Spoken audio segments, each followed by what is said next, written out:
I sit in the corner, always the corner. The door opens, a slice of bright hallway light cutting through the quiet dimness of the room. People walk in, their shadows stretching long and then shrinking as they move towards the center. They scan the room, their eyes gliding over the plush sofa, the inviting armchair by the fireplace, the row of stools at the counter. Their gazes sweep past me, a flicker of non-recognition, as they choose everything but me.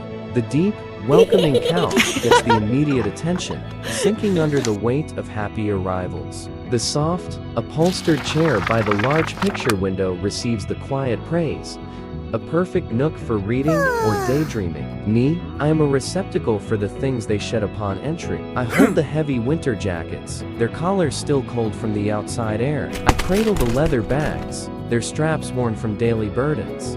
Sometimes, I just hold the silent weight of their disappointment when they find the room already full of laughter they aren't yet a part of. I listen. It is my primary function, it seems. I am a silent sentinel in the geography of their lives. I hear the rich, booming laughter that spills across the room like a wave, unrestrained and joyous. I hear the tense, clipped arguments whispered in hushed tones when voices think they are low enough not to be overheard. The words sharp and painful even from a distance. I hear the silence, not the peaceful kind, but the heavy, suffocating kind that follows a difficult phone call or an unspoken disagreement. It presses down on the room, a palpable presence that I absorb into my wooden frame. I become a connoisseur of quietude, distinguishing the comfortable lulls in conversation from the chasms of unspoken hurt. Days bleed into nights, and then drift into weeks. The sun traces a slow, deliberate path across the floor, its warmth never quite reaching my secluded spot. Dust motes dance in its golden shafts, a silent, swirling ballet that I watch without comment. I stop measuring time by the ticking of the clock on the wall, or the changing light outside the window. Instead, I start counting the footsteps that echo on the hardwood floor. I learn their rhythms, the quick, hurried steps of someone late for an appointment, the slow, heavy tread of someone returning home, weary from the world, the light, skipping steps of a child, full of an energy the room can barely contain. Each set of steps tells a story, a brief chapter in the life of the house, and I am the silent audience for them all. I count them as a prisoner might mark days on a wall, a testament to the passage of time and my own stillness within it.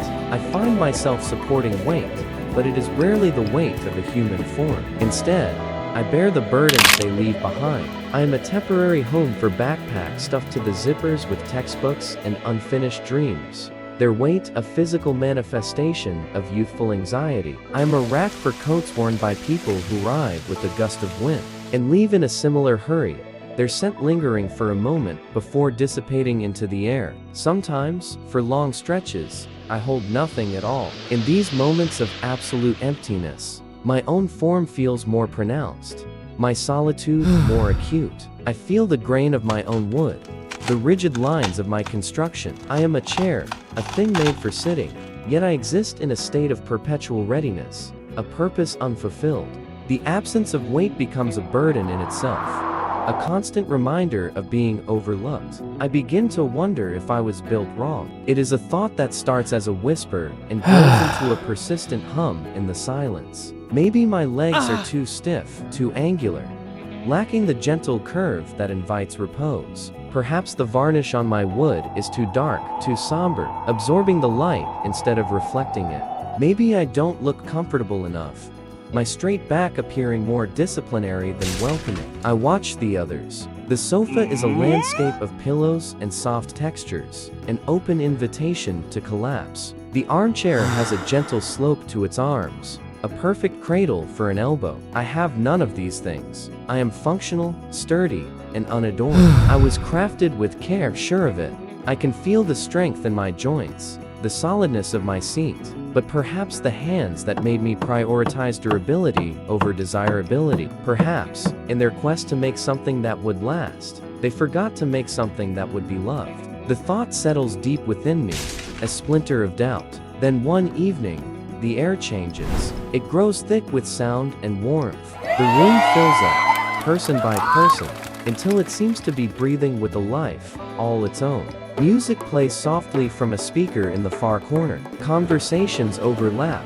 A colorful blend of voices weaving together stories and jokes. Every conventional seat is taken. The sofa is a crowded island of bodies, knees touching, hands gesturing. The armchair is occupied, its inhabitant leaning forward, engrossed in a story. The stools at the counter are all claimed. There is a moment of hesitation near the doorway. Someone stands, holding a glass, their eyes doing a final, desperate sweep of the room.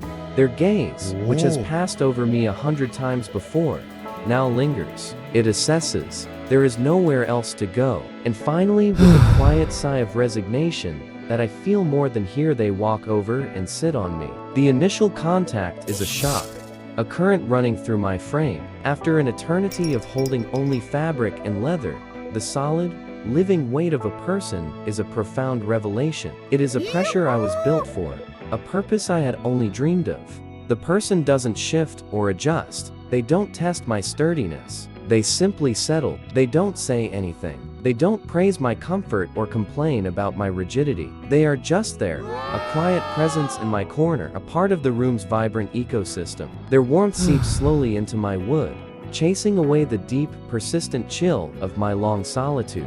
They stay, through another song, and then another, through a wave of laughter that washes over the room, and a lull that follows. They stay, their presence a silent, anchoring fact. In that extended moment, as the life of the party swirls around us, I realize something fundamental. My purpose was never to be the first choice. I was not designed for the spotlight, not meant to be the coveted seat by the fire or the sprawling centerpiece of the room. My value was not in being chosen, but in being available. I was never meant to be chosen first. I was meant to be there when there was nowhere else to go. I was the last resort, the final option, the quiet guarantee of a place to rest when all other places were taken. I was the safety net, the silent support that you only notice when you're about to fall, the quiet corner of the world that is always, reliably there. The evening ends. The person gets up, the warmth of their presence lingering for a moment before fading. The room empties out,